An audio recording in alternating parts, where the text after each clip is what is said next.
Hello all, my name is Kaushal Kotturi. Welcome to Aquasia Tech Day 11 of Python. Thank you so much for coming here. Let's dive into the video. మన previous వీడియోలో ఒక problem solve చేసినాం. Problem పేరు ఏంటంటే swapping of two numbers. ఎలా solve చేసినాం? Two మెథడ్స్లో solve చేసినాం. ఫస్ట్ వన్ ఏంది? Using third variable actual underscore a అనే వేరియబుల్ వాడి స్వాప్ చేసినాం. అట్లనే అర్థమెటిక్ ఆపరేషన్స్లో అడిషన్ సబ్ట్రాక్షన్ వాడి సాల్వ్ చేసినాం. నేను నిన్న క్లాస్ అంతా అయిపోయేటప్పుడు ఒకటి చెప్పిన, దీన్ని ఇంకో వేలో కూడా సాల్వ్ చేయొచ్చు యూజింగ్ మల్టిప్లికేషన్ డివిజన్ అని చెప్పిన. మీరు ట్రై చేసిర్రు, మీకు వచ్చిందనే అనుకుంటున్నా. బట్ ఇది నా డ్యూటీ కాబట్టి ఒకసారి డిస్కస్ చేయాలని ఆ ప్రోగ్రామ్ని కూడా ఒకసారి డిస్కస్ చేస్తున్నా. ప్రోగ్రామ్ డిస్కస్ చేసే ముందు ఒకసారి చిన్నగా ఒక ఎగ్జాంపుల్ చూడండి.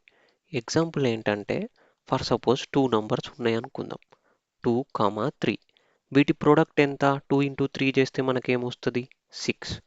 6ని నేను 3తోని డివైడ్ చేస్తా, అప్పుడు వాల్యూ ఎంత వస్తుంది? 2. మళ్ళీ ఈ 6ని 2తోని డివైడ్ చేస్తా, అప్పుడు వాల్యూ ఎంత వస్తుంది? 3. Right?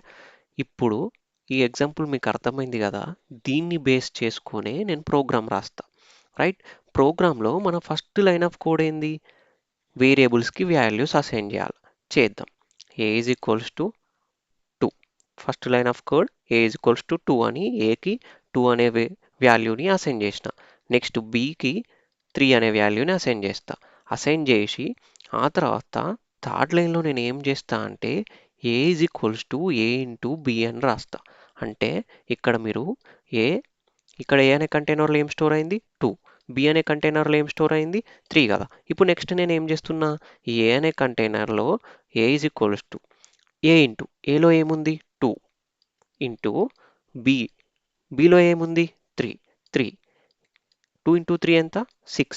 A is equals to 6. అంటే ఏ అనే కంటైనర్లో నేను ఇప్పుడు ఈ 2ని తీసేసి 6ని పెట్టిన. రైట్? పెట్టిన కదా. ఆ తర్వాత నేను ఏమని చెప్పిన? ఏ వాల్యూ బీకి, బి వాల్యూ ఏకి రావాలా. అంటే ఫస్ట్ నేను ఏకి ఏం అసైన్ చేసిన? ఇప్పుడు కంటైనర్లో ఉన్నది మర్చిపోండి. ఫస్ట్ నేను ఏం అసైన్ చేసిన? 2.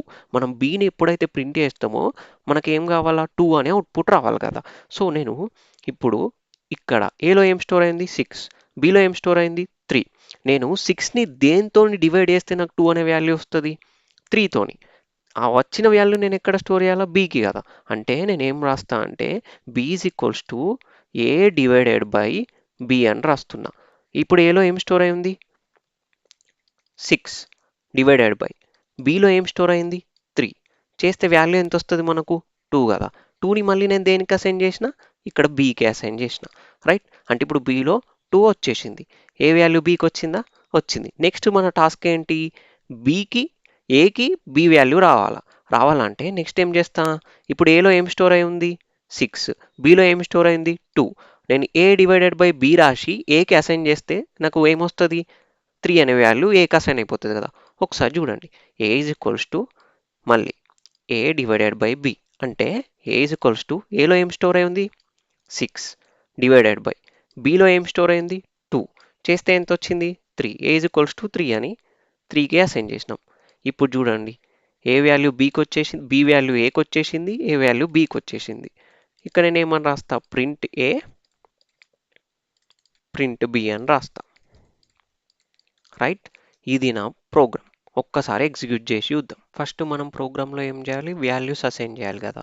సో నేను ఏకి 2 అనే వాల్యూని అసైన్ చేసిన, బికి 3 అనే వాల్యూని అసైన్ చేసిన. నెక్స్ట్ ఏంటంటే మనము ఈ ఏ అనే వేరియబుల్లా వాటి ప్రోడక్ట్ని, ఆ 2 నంబర్స్ యొక్క ప్రోడక్ట్ని ఏ అనే వేరియబుల్లో పెట్టాలి. రైట్? ఏ ఇంటూ బి. ఆ తర్వాత నెక్స్ట్ ఏంటి? బి వాల్యూని ఏకి రప్పియాలి కదా. అంటే ఇప్పుడు ప్రోడక్ట్ని బీతో డివైడ్ చేస్తే ఏ యొక్క వాల్యూ వస్తుంది. ప్రోడక్ట్ ఎక్కడ స్టోర్ అయి ఉంది? ఏలో. ఏ డివైడెడ్ బై బి చేసిన అంటే 6 డివైడెడ్ బై 3 చేస్తే నాకు 2 వస్తుంది. ఆ 2ని తీసుకెళ్ళి ఎక్కడ పెట్టినా? బి అనే వేరియబుల్లో పెట్టిన. అంటే ఏ వాల్యూ బీకి ఇప్పుడు వచ్చేసింది. నెక్స్ట్ ఏంది? బి వాల్యూ ఏకి రావాలి. అంటే బిలో ఇప్పుడు ఫస్ట్ ఏం స్టోర్ అయి ఉంది? 3 స్టోర్ అయి ఉండే కదా.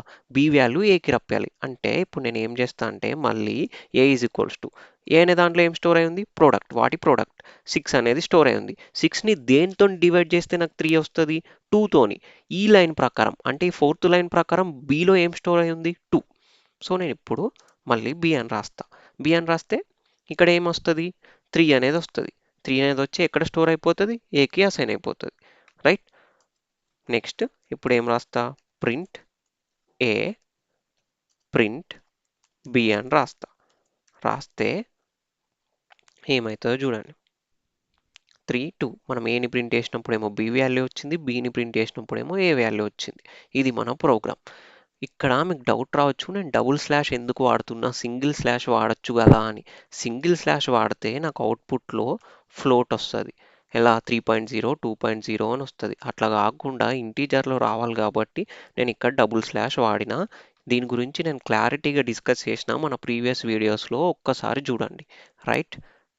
ఈరోజు నేను చెప్పిన కాన్సెప్ట్ కొంచెం కన్ఫ్యూజింగ్గా ఉండొచ్చు, ఎందుకంటే నేను ఫస్ట్ టైం నేర్చుకున్నప్పుడు కూడా నాకు చాలా కన్ఫ్యూజింగ్గా అనిపించింది. అర్థం కాకపోతే అర్థం కాలేదు అని ఆపేయకండి, కింద కామెంట్ చేయండి అర్థం కాలేదు అని. నేను ఏదైనా కొత్త వేలో చెప్పడానికి ట్రై చేస్తా. మీకు అర్థం అయ్యేదాకా చెప్పుడే నా బాధ్యత. Thank you so much for trusting me. మీకు నిజంగా నేను చెప్పేది నచ్చితే సబ్స్క్రైబ్ చేయండి. కలుద్దాం రేపు కొత్త కాన్సెప్ట్తో.